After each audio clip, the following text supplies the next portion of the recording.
Hey, and welcome back, everybody. This is Agascles Stamus from the E2KG network, rounding off Infinity and Gearworks.com.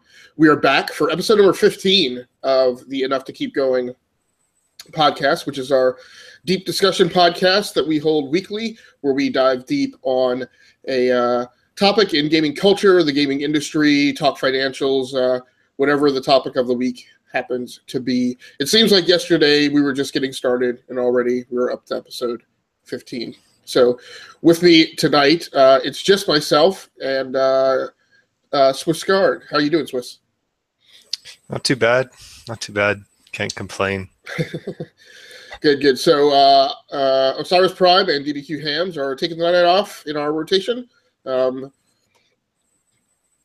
Excuse me, I'm a bit congested. I've been fighting allergies and a cold, as I typically always do in the fall season. So tonight we are going to be talking. I hate to use the term, but we're going to be talking business luminaries. I kind of don't like using that term because it doesn't really fit with my specific angle that I was taking on it. But in the wake of Phil Spencer being promoted to executive vice president within the Microsoft organization, which occurred last week, I wanted to kind of talk a little bit about some of our heroes in business leadership in the gaming industry. So, this isn't to say that we're necessarily going to talk about each one of these, but just some examples. Peter Moore, Cliff Bleszinski, Phil Spencer, John Carmack, John Romero, Jensen Huang, who is the CEO of NVIDIA, and some others. So we're going to talk tonight a little bit about who some of our heroes and idols are in that space.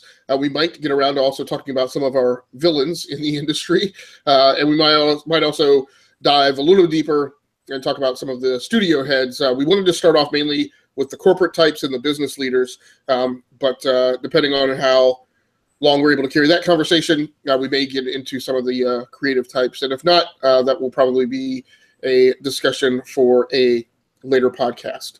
So, Swiss, did you have someone that you wanted to get started with while I get the social media out?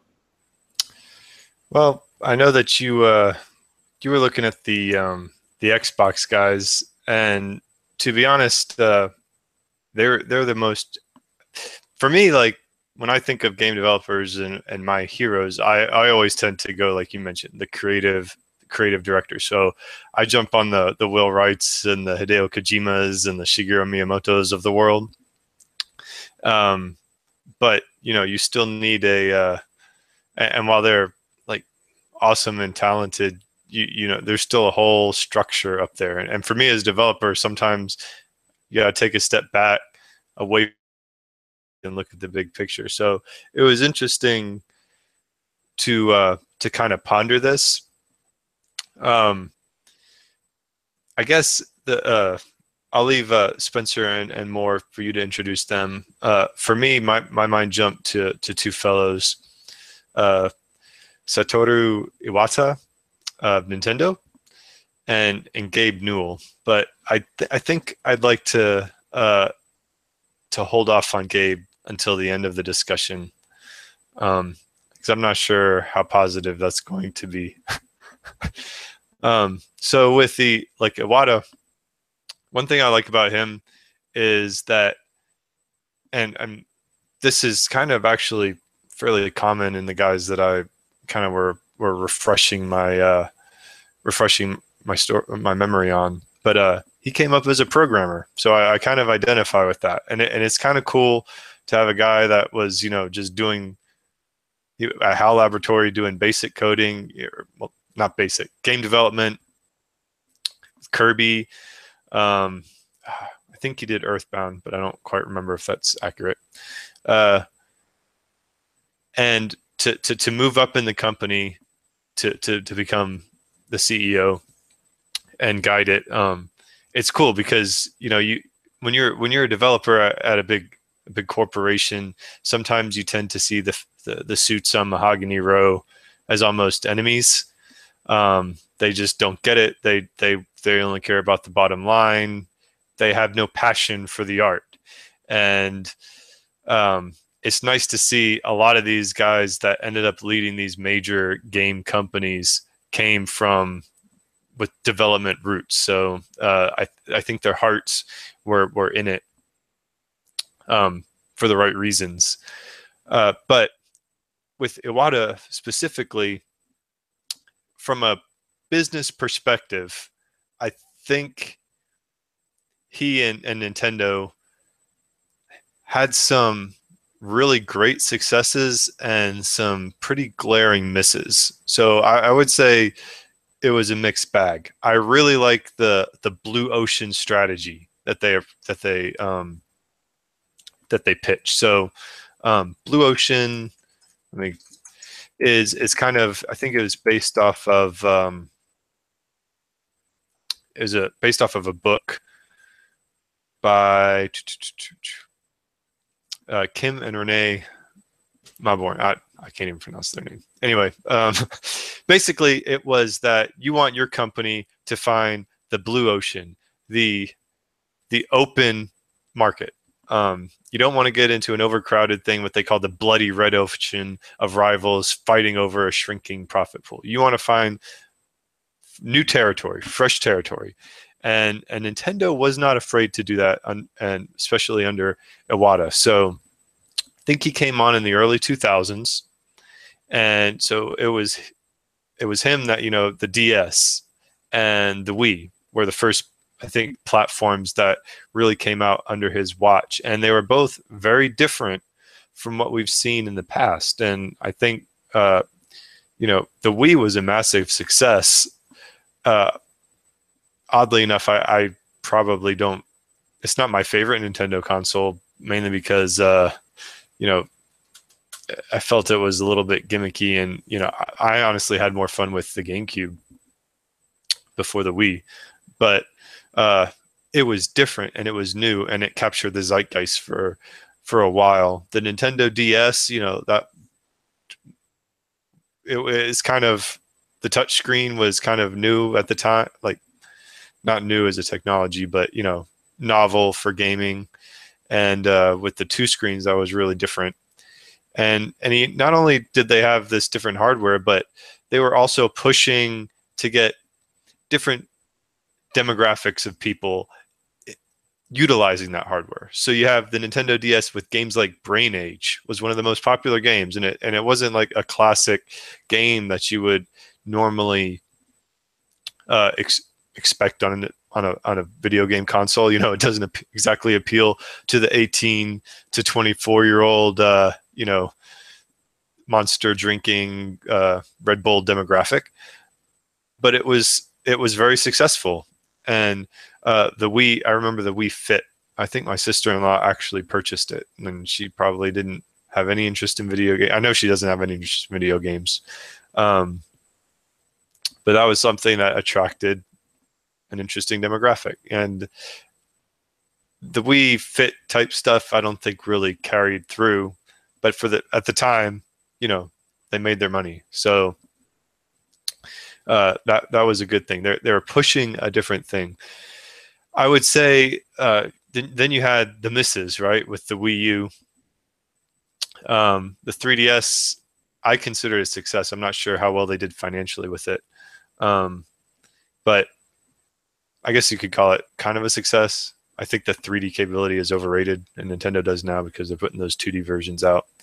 But towards the end of his life, he was overseeing the development of the Switch, which I think was, is a massive hit now. So, he understood the importance of the hardware as a means of getting into drawing new people into the gameplay, and he was smart to want to seek out new territory. I think that where they missed was, for a long time, they just flat out ignored online. And, it's one thing to go for fresh areas, fresh blue ocean, but it's another thing to just flat out ignore how the world is growing. Online, the world was shrinking. People were expecting to play online, and we don't really even have that very well with the Switch now. So they were late to the party on that, and that was disappointing. The other thing I would say is mobile. I've seen that as an argument that Nintendo is missing the boat on mobile. I can understand them not wanting to put their IPs out there and have them be completely diluted. We just have now Super Mario Run and the Fire Emblem, I think Heroes is whatever it was called. But the it's nice that they're kind of seeing how that could work, and they're not ever afraid to allow another development studio to take an IP with like a Mario Rabbids or Fire Emblem Warriors or Hyrule Warriors or whatever, and let them run with it. So, well, it's interesting because now, right? So there could be an argument, and of course, Satoru Iwata unfortunately passed in July of 2015, and it was good that he was working on the Switch, because maybe there's a counter argument that he was kind of at the inception of shepherding in this new age for Nintendo. But a lot of those things that you mentioned were under his regime, right? So I don't agree. I don't disagree that he had some great hits and some serious flaws. So you mentioned mobile, and for a long time Nintendo, I guess from my optic, ignored mobile or just deliberately didn't want to do it. It was a while. It was kind of near the end of his tenure and unfortunately his life that they were starting to kind of strategically consider it and what it could do for them. And even to this day, I mean, and the Switch is a knockdown, drag-out hit. But even earlier this year, when we discussed the January press conference, the Nintendo Direct, I don't think you were on board the E2KG network yet at that point, or maybe that was just when you were joining up. It always strikes me as very telling of their culture that, like the hardware leads, aren't hardware people; they're software guys, and they kind of do the hardware thing as a collateral duty for a short period of time. And then when they're done, they go back to doing software, which is stark ravingly different from the way Western companies do it. Yeah, that's an interesting perspective that the software guys are driving the hardware. But I guess there's an argument to be made that the hardware guys should make the best possible product, and the software guys just can utilize that as a tool rather than the software. It's an interesting thing, but. Yeah. Given the way the Wii works and everything like that, you could definitely see that's totally visible. Yeah. Right. And there's definitely pluses to it, right? I'm not necessarily staunchly against the notion that the software guys take lead on hardware development when they're launching a new console to ensure that their requirements and what they need is supported. But then there's a question of expertise, of domain expertise, right? And who's leading that fight. So, but yeah, you mentioned definitely some things that he shepherded in the Nintendo DS, the Wii, which was like you, for me, it was a short-lived hype. Even in my own home, right? It was here. I was very excited about it, but after a couple of months, it was just a glowing blue light in the corner. It was literally the night light in my living room in my old apartment. And it was awesome if I got up in the middle of the night that I could see my way through the living room while that blue light was glowing. But after a while, that's all it became. So for me, is I've had much more fun with my Wii U just because I feel like the library is better, and the Wii U is considered a massive failure, but I enjoyed it more. People didn't like the GameCube, and I enjoyed that more. But right. I respect the fact that they're willing to take risks, and they weren't. In some ways, they were willing to take risks. In other ways, they were entirely too conservative. Yeah, exactly. So that they at least tried something different, and they didn't just try to be an also ran with behind Sony and Microsoft, because that's what would have happened if they had just tried to put out another console with this one with the Nintendo logo on it.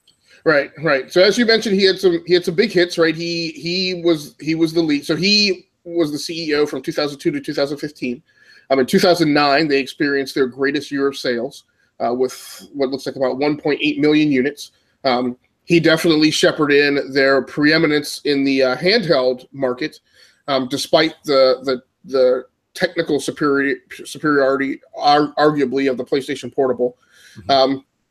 So yeah, he definitely had a good run. I guess one thing I'd ask you before we switch to talking about another luminary is, do you feel it was his passing that allowed the company to? I guess one of my hypotheses, and you tell me if you agree, is that with his departure, Nintendo has now, those who have succeeded to leadership are a new generation of younger gamers and younger business leads who are anchoring to some of the trends in Western development. I think really the success story is that it's not all Western development, right? Like Legend of Zelda: Breath of the Wild is arguably, to me, a perfectly balanced mix between the best of Japanese game design culture and the best of Western game design culture.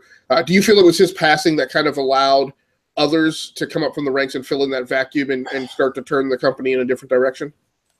It's hard to say because I don't really know enough about the inner workings of Nintendo that last 2015 to say. But Zelda Breath of the Wild would have been knee deep in development during that period, and the Switch would have been I don't know how far it was released in 2017. So at least conceptually they would have been outlining the strategy at that point. Do I think that the shackles might be off in the future? Yeah. I don't want to say that it's a good thing that he's no longer the CEO. But I feel like there's more opportunities on the horizon for Nintendo at this point if they continue to kind of embrace the more, I don't want to say mainstream because the Switch isn't mainstream in a way, but more common. You're muted, man. Yeah, sorry. I would call it progressive. Is kind of the way I've been thinking about it. So I guess I'd like to start talking a little bit about Peter Moore. And Peter was kind of my leader, right? In terms of my generation of leadership, meaning as I was growing up as a gamer and started turning my thoughts more so away from just the creative content of the games, but really started thinking about and being aware of and tracking the industry, and the financials and the trends and how this. Can I ask you a quick question about that? Yeah, go ahead. So did that correspond with you becoming a professional in the development industry? No, because this hit me in kind of the later years of high school, I would say. Okay. And I don't know. It definitely took firmer root in my early 20s, right? It was, and I think it was a combination of some weird things started happening. I started becoming interested in finances. I started reading Kiplinger's and becoming more and more aware of investing and tracking businesses. And I kind of merged that side hobby with my love of technology and gaming. And then about in my mid to late 20s, then I went to grad school for the first time. And just by a weird set of happenstances, it was absolutely not intentional. I wound up my major in grad school was financial management and had a strong bit of coursework that was focused on strategic management. So all those things kind of coalesced, and that was and then shortly after that was when I started kind of blogging and doing stuff online. So it just kind of all bow waved up to that point. Yeah, because for me, I didn't give a crap about software management. Right. I went to school. I wanted to code, and right. I remember I went to a software management class in undergrad. One day, saw what it entailed. About what? I don't get to write code. I just put these UML boxes with this is junk. So I dropped the class. I got into the real world, and suddenly it clicked. Right, And right. to the point where, I actually have a book on my bookshelf back there, Agile Scrum and Agile development for game programmers or something like Okay, that. So it's very like cool. game management with Scrum. So, you know, this topic is actually, I'm kind of excited about it just because, you can't just, I've always been kind of interested in the big picture. So I Yeah. was curious when you said that Peter Moore was kind of your spirit animal, so to speak, when that really coalesced. But Yeah, please and continue. yeah, no, that's cool. Just to wrap up that digression, I guess for me, as all that stuff started coalescing, and so that led into my interest in software engineering, and at the end of the day, even going back to the first time in grad school, I started formulating these thoughts that, hey, when I grow up, what I want to be is I want to be one of the people who's deciding what we build, right? I mean, I definitely love participating in the building process, but try to be careful how I say this. You didn't want to be a Dilbert in a cube, Yes. I was. toiling. Yeah. I just well, and right now, right, currently I'm an architect, right. So I wanted to have my hands in molding the framework and modeling what it was we were going to build, and to be part of the decision making process of why we're building it and where the market is and how that drives what we should build. At the very inception of the concept, right? So that's where I wound up. So Peter Moore, and I guess my strong recognition with Peter Moore was driven because I was a Sega fanboy.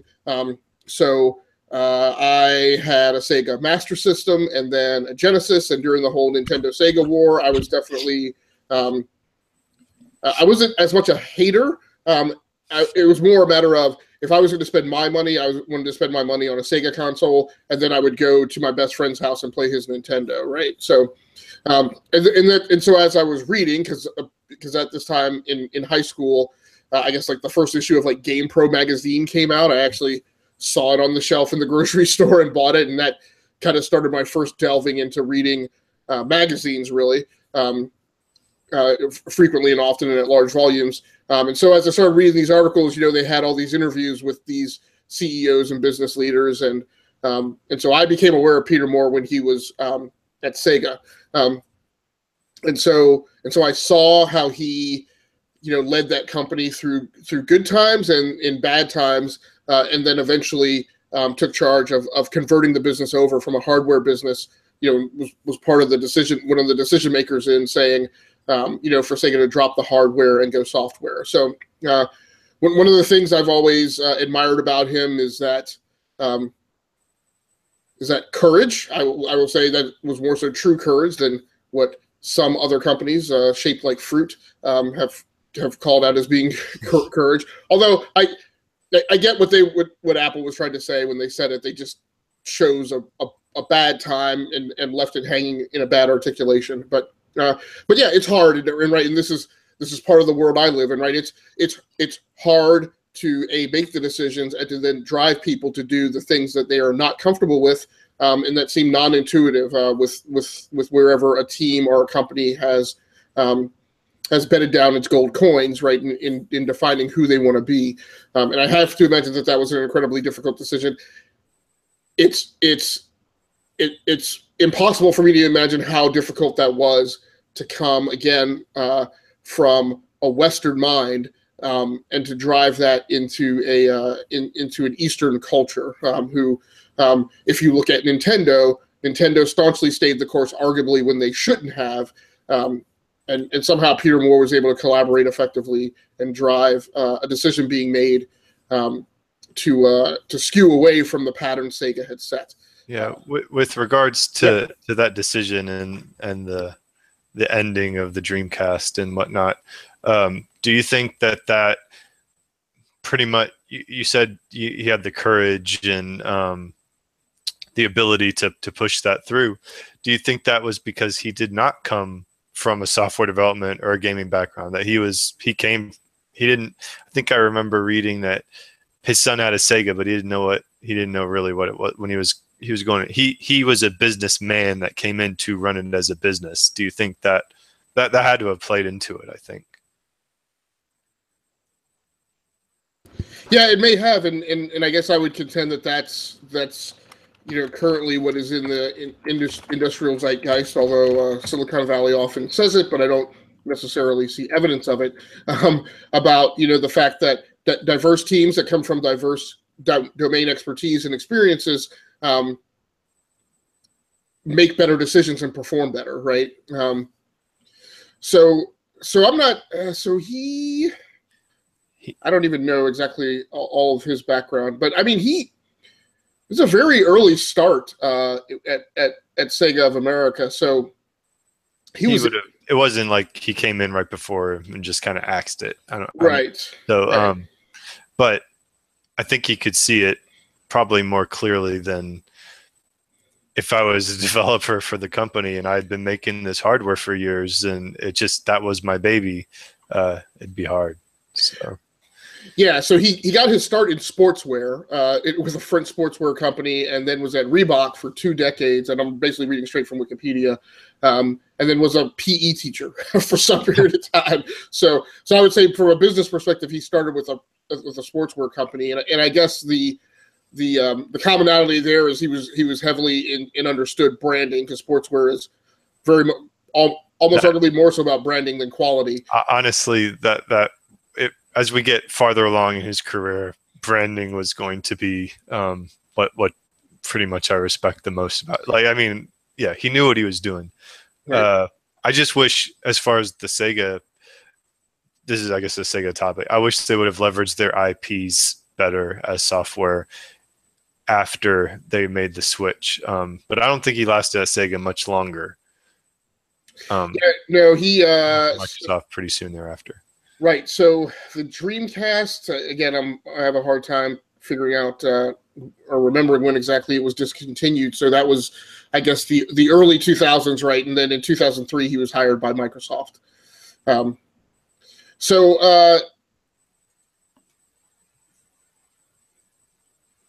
forget where I was going with that. I'm sorry. No, that's fine. Yeah, you were talking about the Sega branding and IPs. It's tough, right? I mean, so they've maintained Sonic. I guess the big thing, I guess the key difference to me between Sega and Nintendo, and maybe why they haven't continued that, is Sega was not as heavily a mascot company as Nintendo is.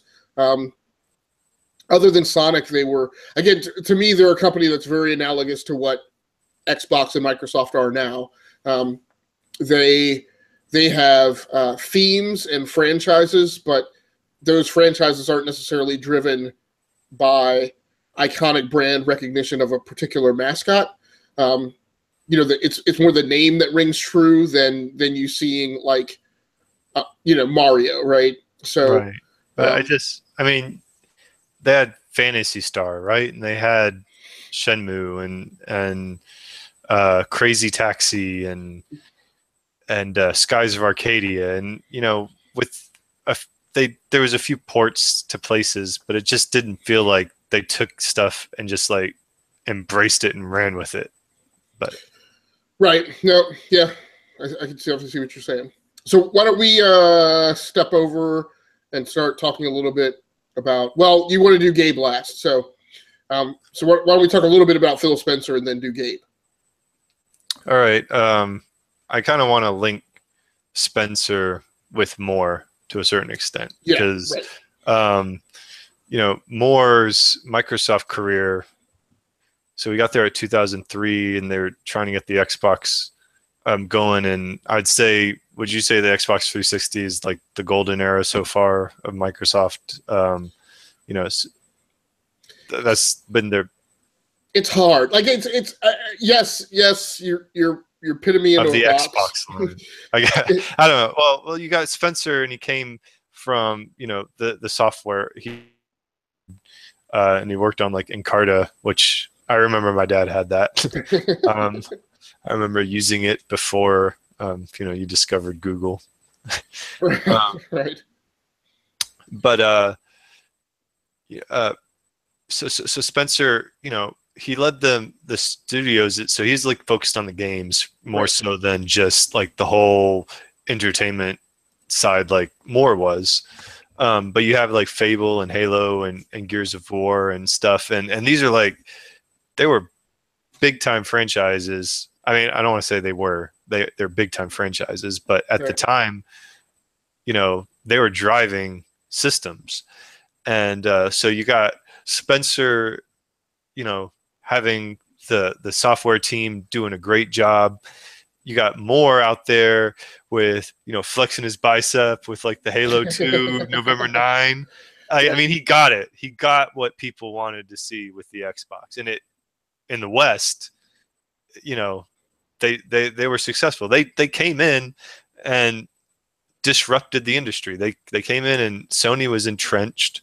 Nintendo was doing their thing, but they came in and forged their way and to be peers with Sony. And I think it was the fact that Spencer was doing so good with the software and Moore was making the Xbox brand a brand.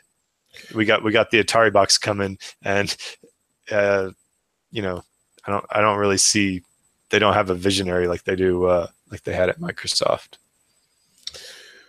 Right. So Spencer comes into the picture. I'm not exactly sure when. He was definitely the general manager of Microsoft Game Studios by 2008. I'm not sure exactly when he started. Oh, no, it was in 2008 that he became GM of Microsoft Studios. So at that point, so the Xbox 360 had been on the map for 3 years. It was definitely firing on all cylinders. And as you mentioned, Phil comes in. I think Gears of War had been out by then, but definitely shepherded those franchises through, the additional sequels, Gears of War 2, orchestrating the dual development split of the Forza series and branching it off into Forza Horizon. The continuation of the Halo franchise and shepherding that through the transition from Bungie to I can't remember what the name 365 Studios that does the Halo franchise now. So it's a little different, and of course he has now risen to preeminence within Microsoft after I would call the bad years between his rise and Peter Moore leaving, and I think Moore left in 2007 maybe. He was there for about 4 years, which was about 2007. Which essentially was the life cycle of 2007, so 2003. So he got there after the original Xbox landed, and as they transitioned to the 360, and then was there for part of the 360 life cycle. But they had a dearth of leadership then after Peter Moore left, and you had the absolutely bad leadership that was in place. I can't remember the guy's name, but I think he was the head of that division who, often misspoke in the lead up of the Xbox One's launches, almost completely botched it, much like Sony had botched the launch of the PlayStation 3. It was just very kind of arrogant. And I don't think it was just him, right? It was probably the company, maybe the team to a certain extent. I would definitely say Phil has gotten them back on the right track. And what I personally like about Phil, and why he's on my list, is first of all, in interviews that I've seen, he's very down to earth, very personable, a lot in the way that Cliff Bleszinski is, that, Cliffy B is very, at least in my one experience, interacting with him one-on-one, he was very approachable. There were no questions that were off the table. He didn't take offense to some questions that I asked when I interviewed him for Lawbreakers, in my effort to just kind of understand what that game was in comparison to other things in the market. I was super nervous because it was my first time interviewing somebody at that level, and he told me, he was like, dude, just calm down. This isn't a big deal. So he said, it's all right. Take your time with getting your equipment set up and everything. So, and Phil has presented that type of demeanor to me in his interviews with media personalities and journalists. What I like about him is he's a gamer's gamer, right? He plays the game. He dog foods the games that his guys develop. He's still very much inserted or are aware of what's going on with the Microsoft game studios and the first-party games, even though he's executing at a higher level of leadership. And in his discussions, he challenges his teams, right? Which is, I think people outside maybe have this impression that if you're a technical or engineering manager or whatever, you just kind of walk into a room and dictate like how things are going to go. That's not how it goes, right? And it's I think it's Kaz Hirai who I love his quote because it was so on the nose. In that, his mention was that high performing teams demand better leadership, and it's kind of a bathtub in leading teams, right? Middle of the road teams are kind of sometimes arguably the easiest to lead. Low performing teams are difficult to get them turned around, but the most challenging assignments that I've ever had is when leading high performing teams, right? Because they are demanding, they don't take any BS, they call you on it when you're wrong. Right. If you come at it from the wrong approach, right? So and you kind of have to, in order to keep them performing highly, you kind of have to cede a lot of leadership and decision making that you might normally want to make yourself and give them the latitude and flexibility to run. Now you also have to call them on it when they get off into the wrong space. And in listening to Spencer in his interviews, he definitely challenged the Xbox One team about the hardware that they built. Right. That's one of the things that you talk about being a gamer's gamer. That when he got on after the Xbox One, it was too late at that point. The PS4, they had the disastrous launch, and the PS4 was off and running. So he comes in and he says, we need to get back to it being the gamer being the primary focus. And he had, first thing he does, we don't need this TV junk. We don't need the Kinect bundled and slash the price. Get it to gamers, let them do their thing. And I think it was unfortunately too late to really save the Xbox One. I don't want to like bury it at this point, but but he recognized the fact that it, like you said, they need to change and come up with a different strategy. So, all right, man. So tell me about your negative perspective on Gabe Newell.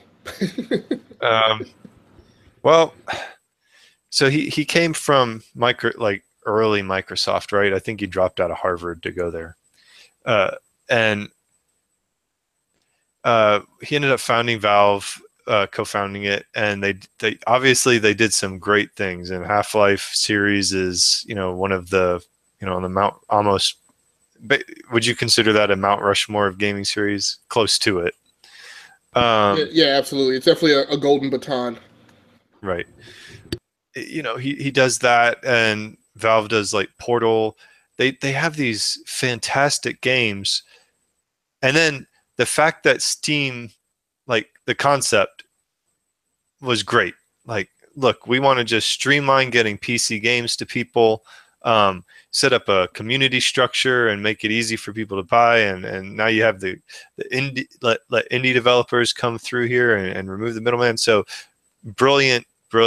And I think on the whole, a positive thing for gaming, but in doing so, like they just abandoned what I thought made everybody fall in love with them, their games. And now they have like Defense of the Ancients, but it's just a microtransaction fact. It's focused on microtransactions. There's no Half-Life 3, no Portal 3, things like that. It just feels like they have all this great things on the table.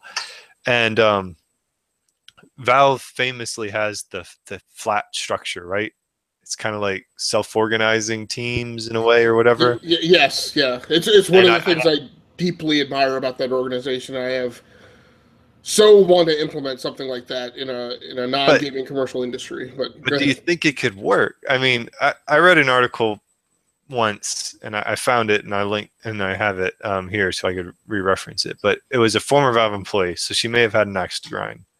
But she was like, just before you, is this the lady who was in charge of their very, very, very small hardware division?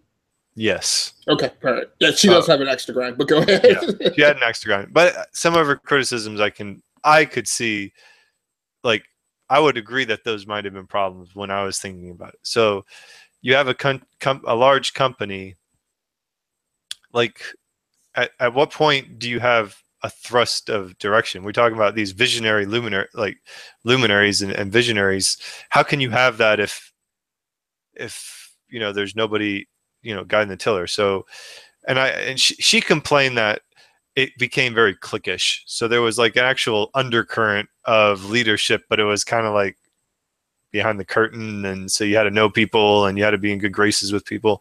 And I can understand an abrasive personality that didn't get along with people would see that as a roadblock, and it could have been very much self-inflicted. But I can also see you know a ship without a captain, that argument. So I don't know, does the fact that they have this flat structure, has that basically, did they hit like a level of development with Steam now, and there's nobody that can take something and really implement something new? I guess they did Steam machines, but that wasn't effective. I don't know. Right, which is what that person was working on. But I thought she was like augmented reality or something. But anyway, or maybe she was VR at some point. But I thought she was involved with the Steambox initiative. Okay. And Steam OS. I think I want to say that the way I remember the story was her big thrust was she wanted to do Steambox as a first party, and she wanted Valve to build that hardware. I think I'm not positive. That's just how I remember it. And then the company didn't want to do that. So I think there was a notion that she was kind of forced out. So I'm not sure. I guess my perspective on it is, and I don't know exactly how Gabe does it or how he participates. I would say that there's definitely a strategic vision for the company. I don't know whether it's Gabe's or what, but at some point that company decided that they were not going to be a game development company as their primary thing. At least not first party, right? What they've essentially done is, and it's very interesting, and it's a good news story, I think, to a certain extent, is all these small development teams that were off doing Half-Life mods, when they have done something good enough and shown it to Valve, Valve has just hired them as Valve employees and brought their development team in-house. That was the story behind Portal, who I think those are the guys who maybe did Half-Life Opposing Forces, that mod. I think the people who did the Blue Shift mod were also brought on board. I know that Defense of the Ancients 2, I think, is led up by a guy that did Defense of the Ancients mods. Okay. If I remember correctly. Right. So, I mean, I don't know. That's a very good point. That's a very progressive, I think, business sector. So I don't know how it evolved, but clearly at some point somebody said, we need to be the champions of we need to be this business, and Valve is kind of a unique business, occupies a very specific place in the market. They are the center of mass of digital game sales, and that's what they've become. And they've built a service-oriented architecture around it, including hosting and enabling communications and collaboration between gamers. They sell games. They provide a service and a platform for people to interactively game between themselves on, and they provide a community. And at some point, for some reason, that's what they decide they want to be when they grew up. I believe that Gabe drove that. Now, he may not have drove it by sitting in a conference room and directing it.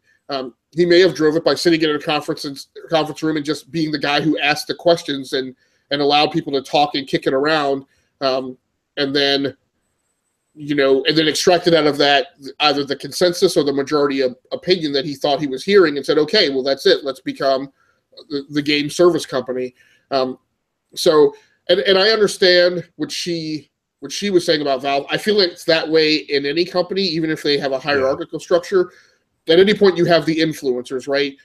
And that can be somebody that is, in fact, it's often frequently somebody who's not as high ranking, or some group of people who are not as high ranking as others. And at various times, you have maybe managers or leads who are not the most effective, and the person who wields influence with the CEO or the leader or the executive or whatever is somebody who's lower in the ranks because they've done things to become trusted.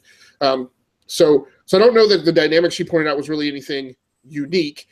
It may just be that those people held a greater preponderance of sway than they might have in a company that was organized like Microsoft because they're flat. But at the end of the day, the dynamic is the same. So whatever it is, I can't wage an argument that Steam is not successful.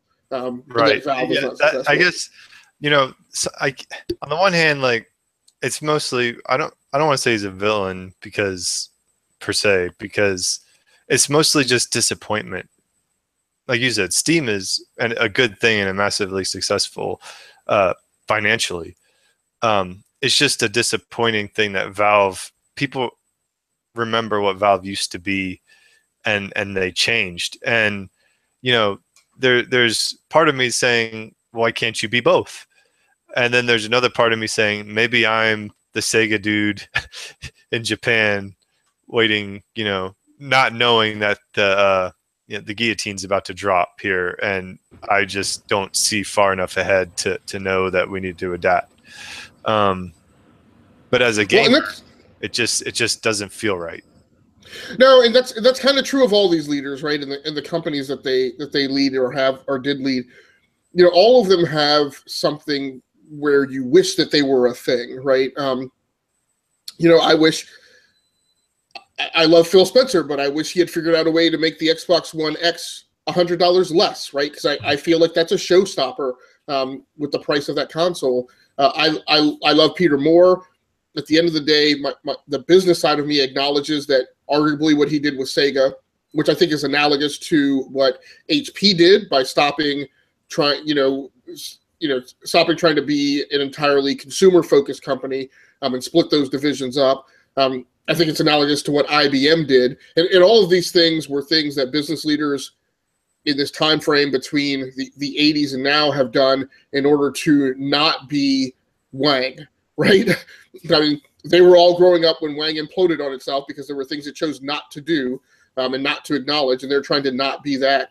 But I wish the Xbox One and Xbox One X was a little something different. I wish they had figured out the magic formula to maintain the continuity of the enjoyment and greatness that we got from participating publicly online, which is a thing that just isn't done now, right? As I absolutely mentioned, people jump online, they get with their party, and they play in a capsule online. Even though they play with a lot of other players, there's not this public voice track that there used to be in the heyday of the Xbox 360. And DC movies aren't exactly what I want them to be. So we have all these things of things that we wished people were. It's kind of funny that we started with Iwata because for years I've been frustrated with Nintendo. Like, I want to like Nintendo. I want to fall in love with Nintendo for all of these years, and I've been gaming now for 40 years, right? Nintendo has never been the company that I wanted it to be. And so when I've spoken negatively about the people are, oh, you just hate Nintendo. I'm like, no, I want them to do something, but they're not doing anything that I enjoy and that I can consume, right? So now, today, they're doing something different, but that took them making a major corporate shift. So I get you. It's disappointing.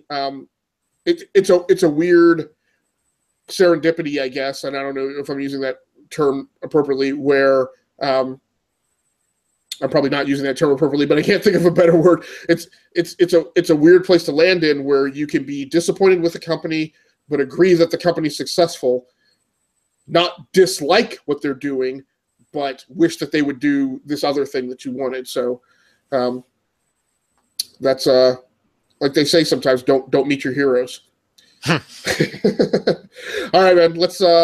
So we had a lot of other people that we could have talked about. We're probably going to do another one theme like this one episode where we talk more so about studio leads and creative leads. So your Jade Raymonds, your Greg Muzyka and Ray Muzyka and Greg Zeschuk of BioWare, Ken Levine at Irrational Games. You mentioned Hideo Kojima. some of those other kinds of leaders, more so in the creative space. So let's talk about our game list, man. I have you queued up first, so talk to me about what you're gaming. You're playing a lot of stuff that I've played, so that's pretty cool. Yeah. Well, I hope you played the last one. But only as a hobby. Again, I would go over to my best friend's house and play it. All right. So I've been playing mostly Horizon Zero Dawn because that's the console I can have access to. Having a lot of fun with it. I'm digging, the sci-fi story. They do a really good job with. I'm very happy with the voice acting in the game. The facial mouth. The facial animations aren't the greatest, but I don't expect that in a video game. So let me ask you right at the top of the key. Is this your game of the year so far? I'm still down to Horizon Zero Dawn and Zelda, which is the other game I've been playing. Yeah, that's going to be the big battle. Yeah, it depends. I want to get farther into both of them, I think. The combat in Horizon Zero Dawn, I decided to play it on hard mode because I just wanted to see what it would be like. So the combat is tense. It's pretty visceral. Certain boss battles, I go in and I do feel like I got killed and I needed to change my strategy, and I changed my strategy, and there was a tangible benefit to fighting the boss differently, and that's a great thing. Yeah, it's starkly different than Destiny 2, which I'll talk about a little bit later. And I would contend Legend of Zelda also. At the end of the day, I feel like boss battles in both of those games are more. You don't change tactics, you change weapons. Whereas Horizon Zero Dawn forces you to come up with a mini operational plan and manner in which you're going to try and take that boss down. It's not just switching weapons. No, I mean, the one boss I had, you use your focus and you scan. They're weak against fire. You know what you need to use against it. But applying that, you can have some massive success, or you can get smacked across the map and killed pretty quickly. So I'm enjoying it greatly. Zelda Breath of the Wild, I've played a bit of that, and it's a different feel than Horizon Zero Dawn, which is why it's very difficult to compare. You're like, well, they're both kind of open worldy, but Breath of the Wild, I relax when I play that game. Yeah. How are you playing your Switch? Are you playing always projecting to a TV, or do you play some in tablet mode with the Joy-Cons on or with the Joy-Cons off? I very rarely play anything other than in tablet mode, if only because the television is a resource, a contended resource, or how you'd say that. But and the Switch has become one too, which is why I haven't played it as much. Honestly, my oldest daughter and my oldest son have been playing a lot of Zelda, and they are ahead of me. And my wife has been playing a hell of a lot of Zelda. Wow. And I'm having trouble getting it away from her.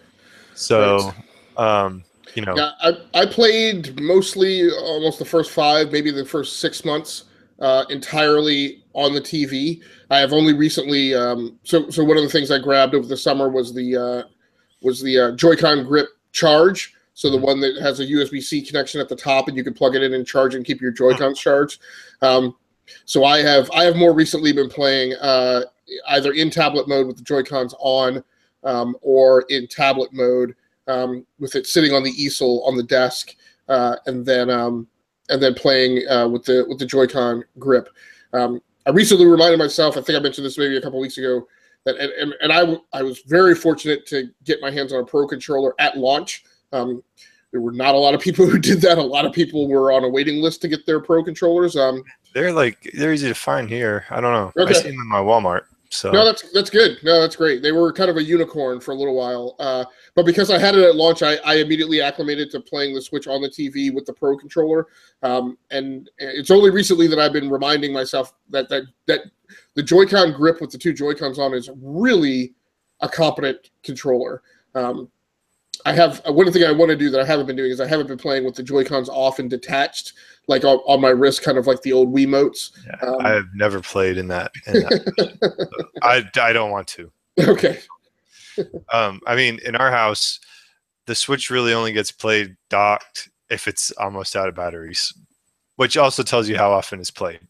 They run it. I guess Zelda, you have about 3 hours of battery life. So between it rotating from person to person, it goes down, and then if the little ones are having naps, the TV comes available again.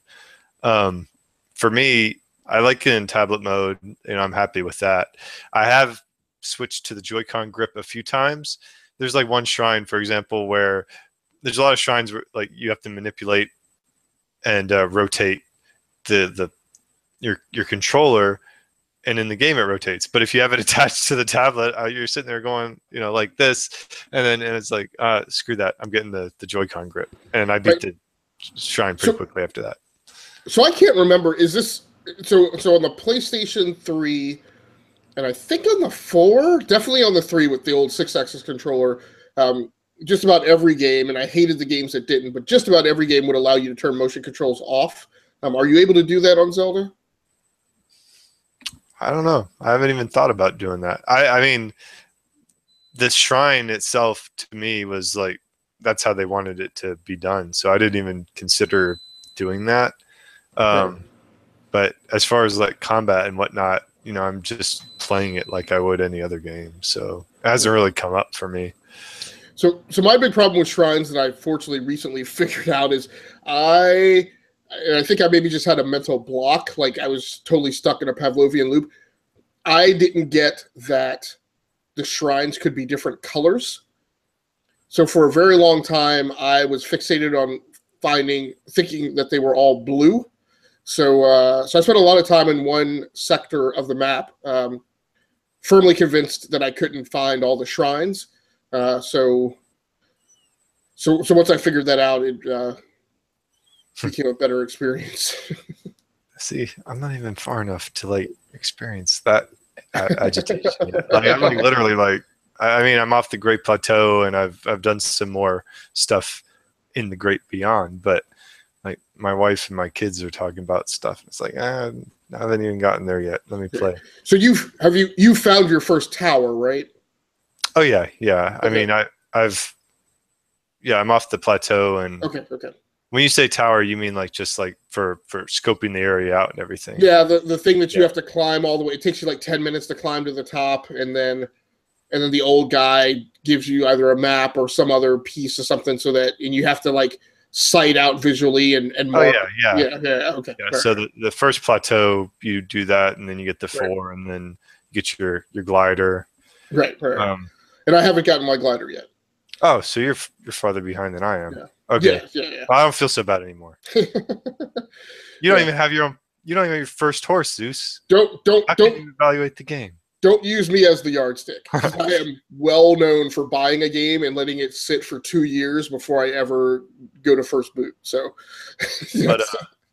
but I just enjoy the piece of it. Like, I mean, it's an open world, and I feel like I'm adventuring in the wild. Like they nailed the tone.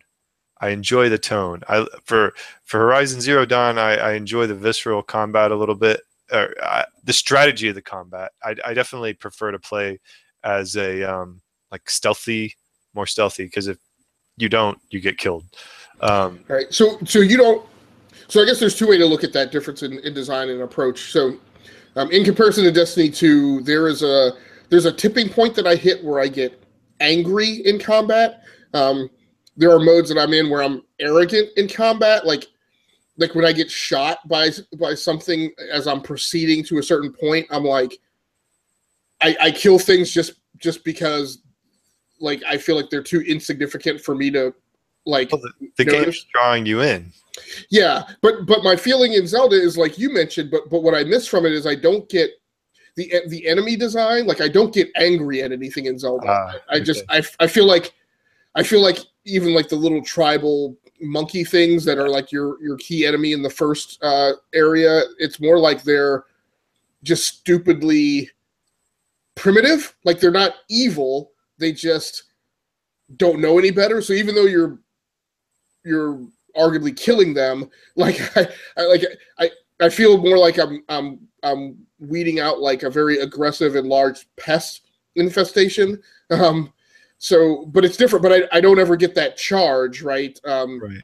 So yeah, that's what I mean about it feeling much more like a peaceful experience for me. Right. Do you feel that's lacking or intentional and therefore something you appreciate?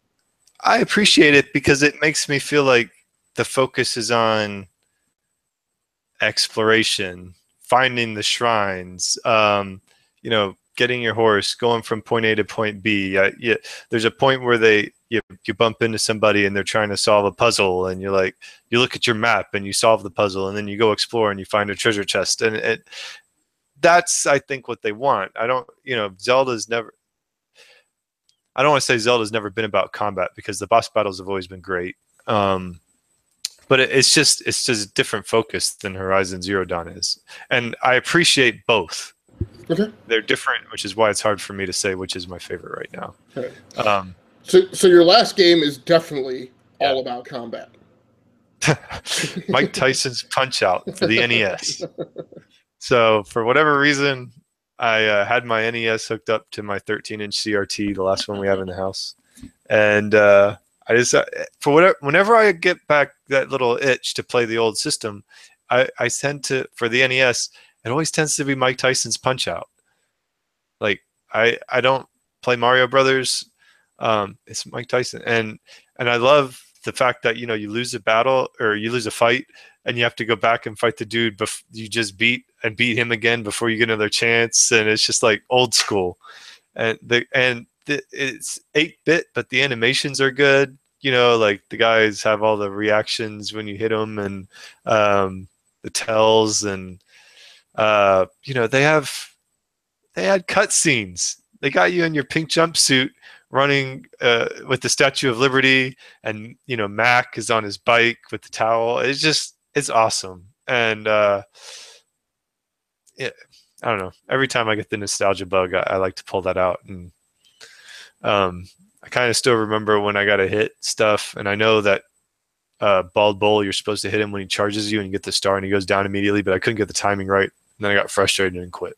So yeah, that's one of those timing sequences where like there's another game that's like this recently, and I can't remember what it is, but in similar fashion, it's one of those like when you don't get it, you don't get, like it's like a golf swing. It's like if you lose the timing, like you don't get it. Like it's very rarely that you miss him swinging that punch at the right time one time. If you're off the timing, it seems like it's impossible. Right, and you get it. It's like, wow, this is easy. Yeah, you're just in a rut. So yeah, I get it. Very cool. So yeah, I spent about like an hour or whatever playing it. Nice. So what'd you break out? It looks like, I mean, you've played some of the games that I've played, but not this week. Not this week. So I've been doing a little slight differentiation in my time management scheme with regards to gaming and actually with everything technical, as I am often want to do. Much like you guys, I keep a spreadsheet. So but I also have a lot of other like scripting and playbooks and things that I try and use to schedule and slate out what I'm going to do. And mostly this year I've been operating like within my next I call them my tech blocks. I script out what I'm going to do in my next upcoming tech block, and this year I've taken it out as far as 3 days. I'm currently going back to a much older paradigm that I used to use, where I try and script it out for the week, at least at a topical level. And I do that mainly to keep from frustration, because I've talked about this a lot before, but when I get frustrated is when I feel like I haven't gamed as much as I should have in a week, or I feel like I didn't set aside like time to catch up on TV. So on TV or movies or edit podcasts or whatever. So a lot for me when I lay things out for the week, it's so I can know I scheduled 8 gaming blocks for myself in the week, and if I didn't make those, I slated them. That means just something else came up.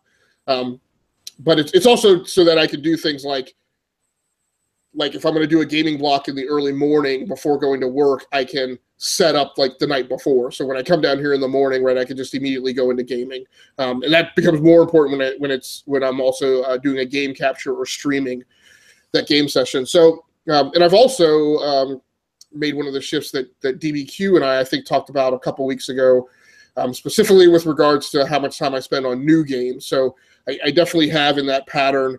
I have some math that drives me to make sure that I play my newer games that I've bought this year as a priority, or at least as a majority of my time. So that's why almost everything on this list are releases from this year. So I played some Skylanders Imaginators on the Nintendo Switch. Definitely, and one of the other things DBQ and I talked about, and he and I were talking about setting this up in our approach to 2018, I went ahead and pulled the trigger on some of it now. But one of the other things I mentioned is I really want to, I play games very categorically. That's why I made the joke about don't use me as the yardstick, right? Because I'm the type of person who I'll play 8 different games for like 15 minutes rather than focus on one game. But one of the things I would definitely want to do next year a little bit more was really dive in and immerse myself in a game for longer durations and consecutive play periods, which again is why I'm scripting this stuff out for the week, because when I hyper focus on one game, I get frustrated because I feel like there's 285 other games in my backlog that I'm not playing.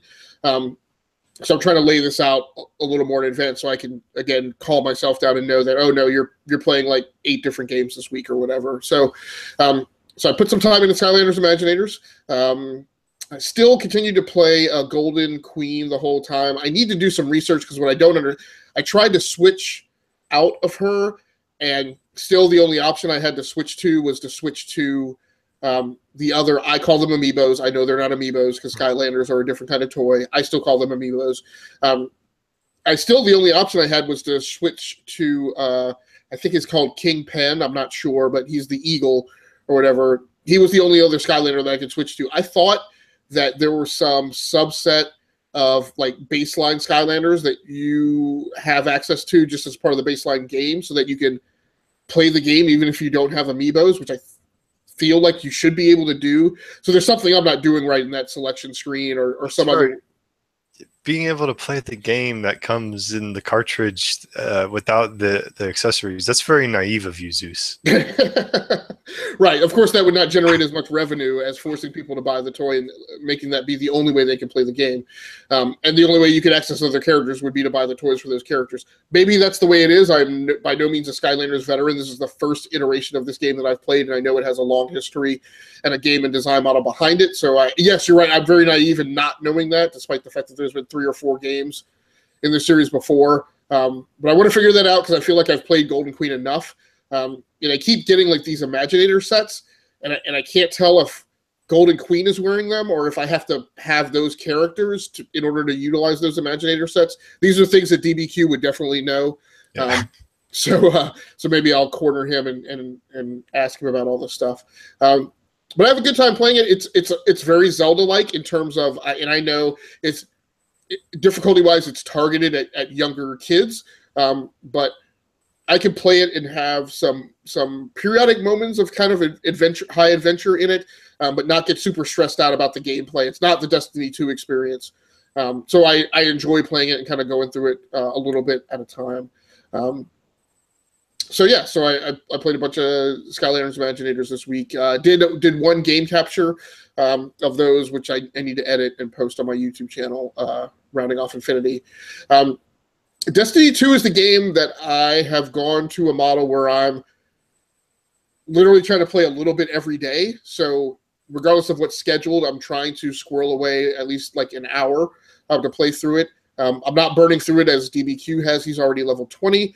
I just crested level 11 tonight, which is why we got the show started a little late, because I was in a respawn restricted area, and once you're in an area like that, you kind of just have to plow through and finish. Because again, yeah, no, go ahead.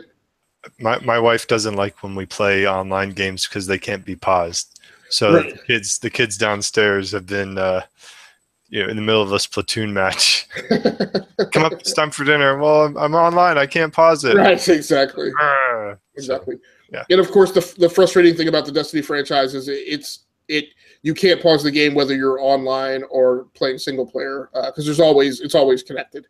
Even if you're doing just things by yourself, you can't pause the game, which creates some problems. Now, admittedly, this time around on Destiny 2, and DBQ and I did a deep dive on our initial feelings of Destiny 2 last week, so I won't go into as much detail, but I will say I'm an apologist about I still don't like it from a game design perspective, but I'm done ranting about it like I did just because I've been indoctrinated and institutionalized in that system from Destiny 1. But I've been playing that every day. I've got some pretty cool weapons. I appreciate that Destiny 2 is just and Bungie are just admitting what the game is, right? It's just a loot fest. And you go around and kill things just to see what next loot you're going to get. And yes, there's a story to progress through, but I also don't mind. So over the last couple of days, I've been blocked off from going to IO because to go to IO, you have to be level 11. I had the power level needed about halfway through this particular arc. So I was you have to be level 11 and I think power 80. And I was power 70, level 8. So I had to grind to get myself up to and before I got to level 11, I got up above 80. So I had the power level required, but I still had to get up to level 11. And that's fine. And the way I'm playing Destiny 2 differently than I played Destiny 1. With Destiny 1, I just I kind of played things at random. So I got through the campaign just because randomly and meanderingly, I eventually hit all the campaign stories that I needed to play through to finish the campaign. This time I'm trying to go through the campaign stories as linearly as possible. And the only time I'm coming off track is because I have to grind to get up to a power level or a level. But overall, I'm having a good time with it. There's things I don't like about the design, but it's an easy game to digest. It's not easy in terms of gameplay. It is sufficiently challenging for me, but I don't have to wrap my mind around a bunch of very complicated design elements and campaign components and things like that. Those things are there if you specifically want to get an exotic sniper or assault rifle or whatever. I guess there's some ridiculously convoluted mechanic behind being able to do that, but I don't want to do that stuff. I just want to play the game and pick up loot, so it's fine. I started Uncharted Lost Legacy. I didn't get that far into it. It's cool. It looks gorgeous, is the main thing.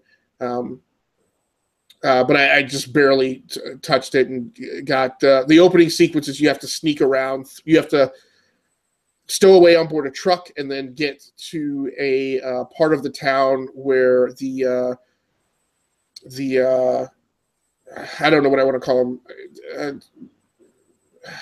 What are they called in Africa? I guess where the warlord's encampment is, where all that person's soldiers are, and sneak inside a house. So I've just gotten through the basics of learning the combat system in terms of how to throw a punch, how to perform a sneak attack, how to take cover. So it's fine. It seems like it'll be pretty cool.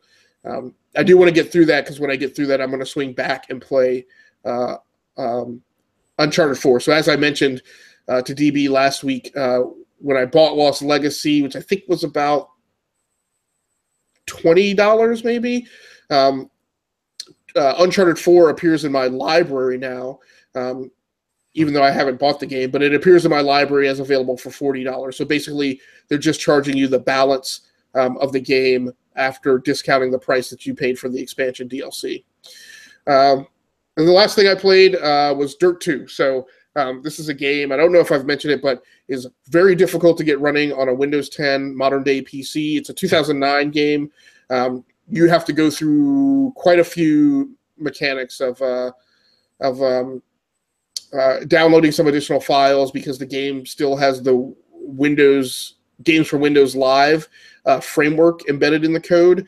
So you have to do some things to allow yourself to still sign into that service. that don't work natively with the download as it is from Steam. And then even with that stuff downloaded, I kind of have to do this whole voodoo dance to get it to run. I have to double click on the launch executable, which fails out, and then right click and run as admin on the launch executable, which fails out. But you have to do that before you can right click on the game executable and get it to successfully run. So I got through all that. I actually went through that the last time I played it. I got it up and running. And did a game capture on that using my AGP Tech VG0020 Game Capture HD, which is a $70 standalone box that you can buy from Amazon that records to any FAT32 formatted storage medium that you can connect through over a USB port. So it's a nice device, lets you record standalone, so you don't have to connect it to another PC to get it to run. Have a lot of fun playing that game, even though I have all the other games of the Dirt franchise that I've released since that game came out. I still have a lot of fun playing Dirt 2. And this week I'm playing it with my Wheel and Pedals, which is a Thrustmaster Ferrari 458 Italia set of wheel and pedals, which last time I played with the game controller, so the controls were set for the Xbox 360 wired controller. So I just plugged this in. And it's kind of how I'm using my wheel and pedals now all the time after basically a year of trying to tune it and calibrate it and use different profiles. I finally learned that just connect it and set it as an Xbox 360 wired controller, and at least this wheel and pedals will work fine. So that's how I played it. Had a great time playing with the wheel and pedals.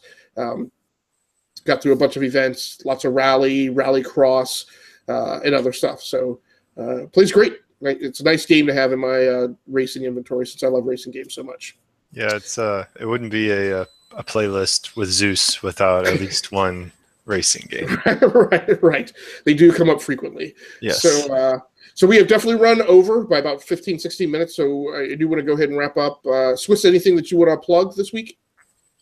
No plugs. We got E2KG and 30 on Thursday night, I think, with Prime and DB, or are you scheduled for that? So I'm going to sit in for DB, who has some other things that he needs to take care of this week. I think so. Yes, I believe it's a two-person show. Yes. Oh